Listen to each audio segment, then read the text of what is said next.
समयको यो अनन्त प्रवाहमा हामी सबै एउटा कथा लेखिरहेका छौँ, कतै शब्दहरूले त कतै पाइलाहरूले, जहाँ दृश्यहरू बोल्दछन् र शब्दहरू मौन हुन्छन्।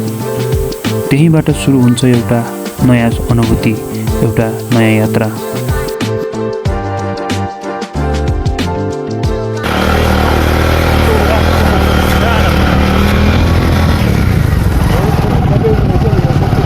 कहाँ रोक्ने हो?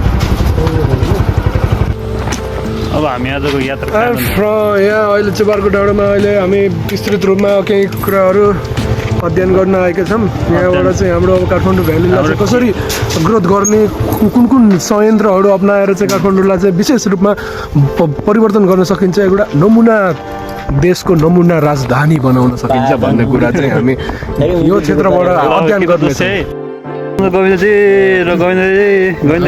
विशेष सल्लाहकार हुनुहुन्छ, उहाँ सल्लाहकारले अब नयाँ नयाँ सल्लाहहरू दिएर यो काठमाडौँलाई कसरी डेभलप गर्ने, यो नेपाल भन्ने देशमा यस्तो राम्रो राजधानी कसरी बनाउने, विश्वलाई चिनाउने।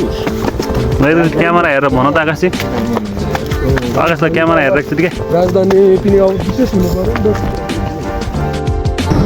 चण्डीगढहरूलाई चाहिँ ट्र्याकको डिजाइन गरेर राम्रो राम्रो फुलहरू वरिपरि फुलहरू लगाइदिउँ, पुरा हेरेर अरू सबै फाल्दिउँ।